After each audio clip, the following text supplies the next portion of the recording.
I'm Scott Eisner. I'm currently at Traffic Jams Motorsports in Beaver, Georgia. I started in this industry in 1992. Found my way to Traffic Jams last year, May 2023.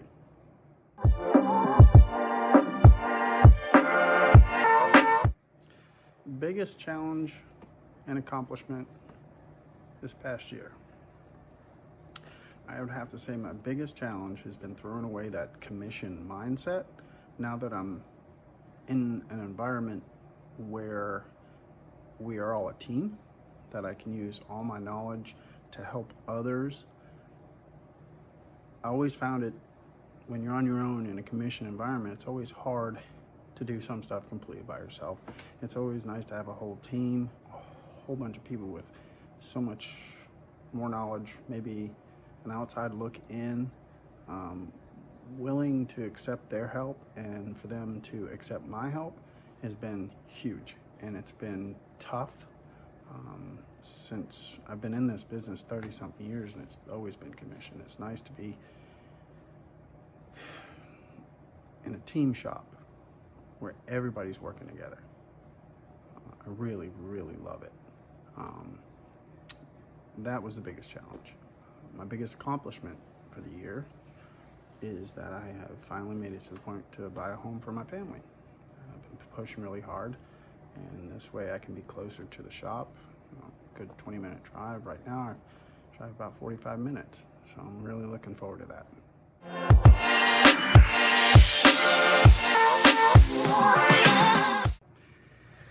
I'd like to say I'm professionally fun. I like to bring laughter and humor to the shop environment. Our jobs can be very tedious, very stressful, very demanding, and I try to find the fun in it. There's always, that 2 seconds of somebody to say something that just gives you a smile, a laugh, just breaks up that stressful environment that sometimes we find ourselves in. So other things around the shop, influence, I would say, I'm a bit of a pack rat. I have this unique gift to hold on to little bitty things. So if anybody in the shop ever needs anything, they always seem to venture over my way and dig through my toolbox for an odd 3-pin connector for some plug, and weirdly enough, I have it. So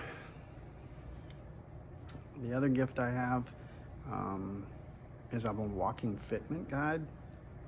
I remember vehicles visually, like photographic. I can remember speaker sizes for pretty much every car, dash kit part numbers, wiring kit part numbers, antenna adapters. So usually the sales team or whoever is running around, they'll come and ask me real quick. Seems to be like I'm a bit of a walking encyclopedia for Metro part numbers. I guess it's just I've been using those same numbers for my whole life. So I don't mind it. It's fun.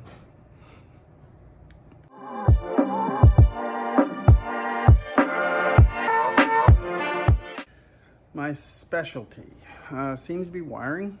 I love security, radar, as well as high-end audio. I'm the resident everyday tech here at TJ. I handle the day-to-day jobs from being, installs that are here sometimes for a couple of days, or just a deck install for a waiting customer. I have a vast background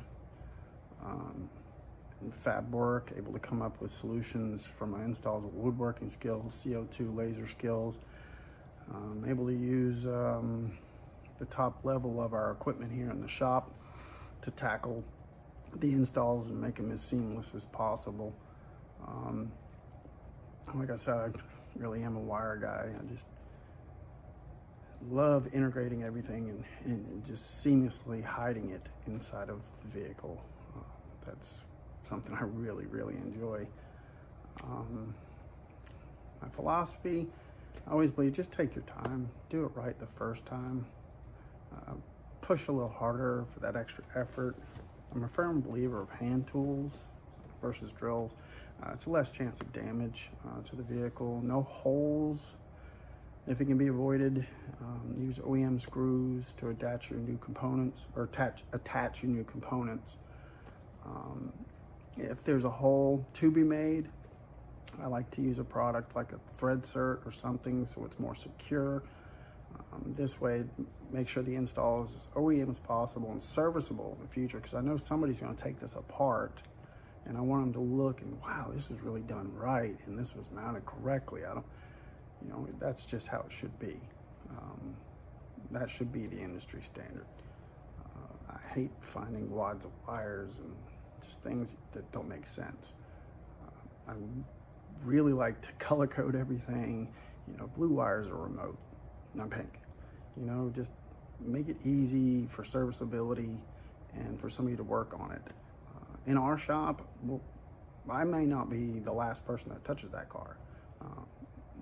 We have so many in the shop that have different talents that we all kind of come in and out of a certain big build and we do our bits and we just move on. So it's got to be laid out to where anybody can work on it.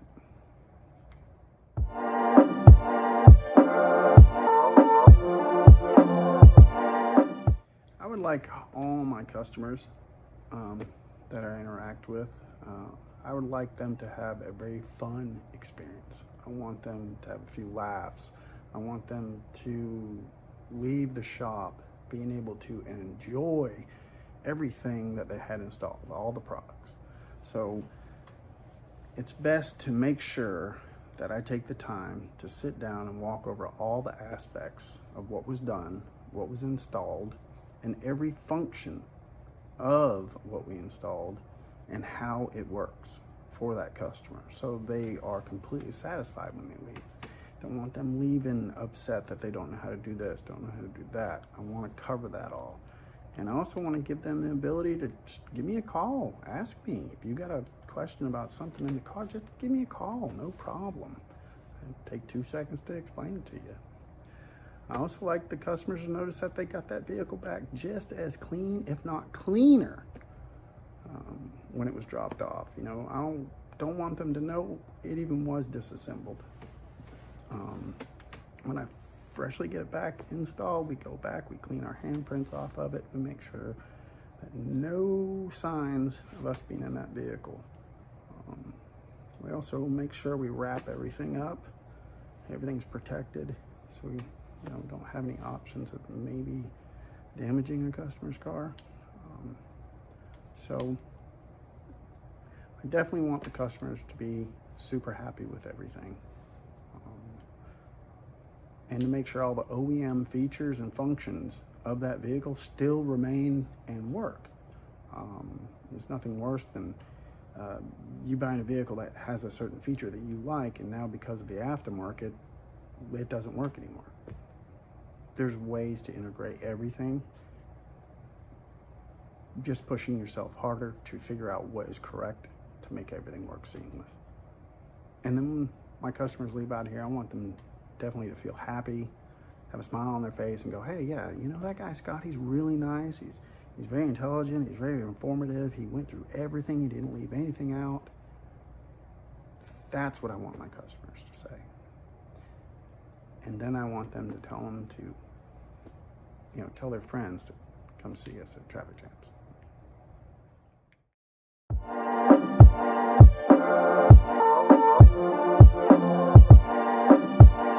I started in this business really early, in the mid-90s, or early to mid-90s, and cardio was booming. It was just blowing up. We had really cool things like Cardio Magazine, Auto Sound and Security. These were our internet. This is what we used to see all over the United States, all over the world, of what was the winning combination, what was the best products out there, the new products out there, installation ideas, plexiglass started to come around, things like Flexstone, the old school stuff. But it was people taking that time to try something different in a car, and it was always showed off in these magazines. And then you had interviews from Richard Clark, Mark Fukuda, Harry Camara, Wayne Harris, David Fishman Riviera.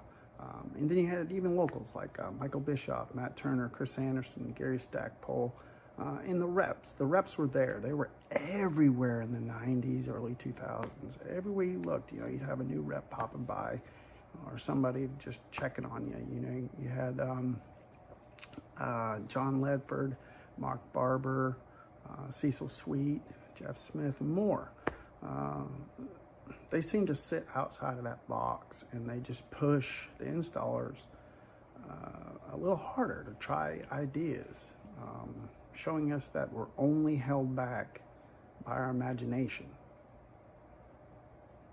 These guys just let it go. They tried so many new things, and it just makes me want to try more and more new things. And last, Ayahuasca. Ayahuasca was a huge influence. I followed them for years. I competed years. It really helped me network, meet people, see other people's work up close, other ideas, and what's coming out, soon. It's really been great over these years. It has definitely come a long way since the 90s, and I'm definitely a lot happier now in the age of DSP. We can really make these systems sound really good.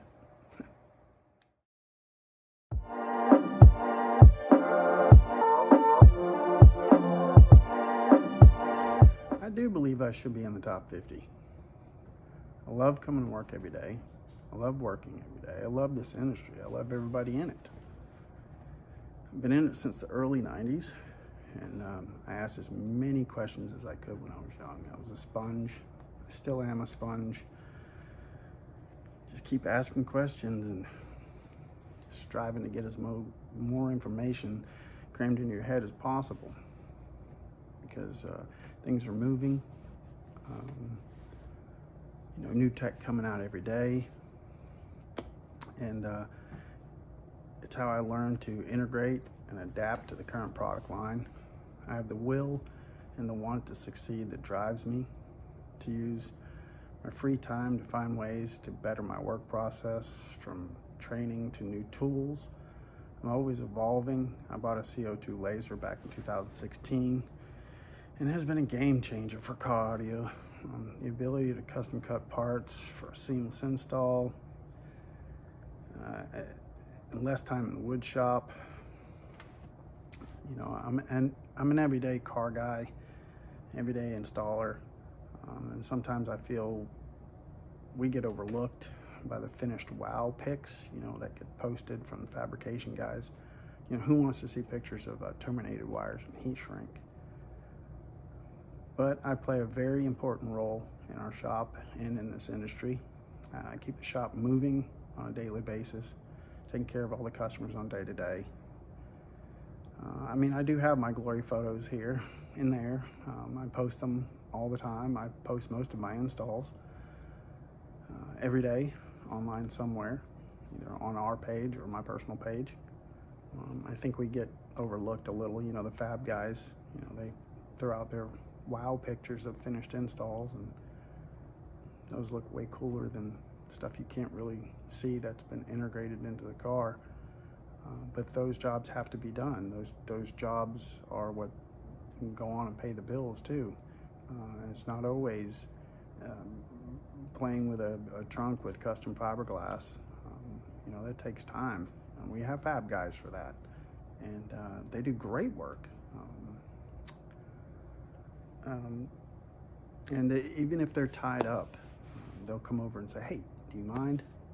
And I don't mind firing up the laser, cutting out some acrylic, and custom sanding some Bronco dash plates to make some speaker brackets.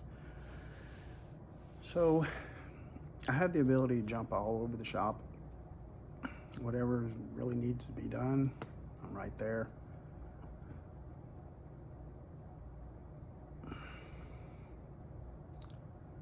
I think that I have what it takes to be in the top 50. I'd say the top 12 would be reserved. for those really high-end fab guys. But the top 50, those are the guys that have been in this industry for a really long time. And we're in this industry still because we have that ability to keep going. That pushes us to strive to be better, to learn, and not get outplayed by the new tech that comes out. I want to be ahead of that. I want to pretty much know about stuff even before it hits the shelves for the consumers. So with that, I would love to be in the top 50 for 2025. I was nominated last year and placed in the top 50 for 2024 because I had the ability to grow and adapt with the new tech that's coming out daily. And this year I'm gonna be pushing myself to learn 3D modeling and get that going as well. So I hope I can round up enough votes to make it in that top 50 this year.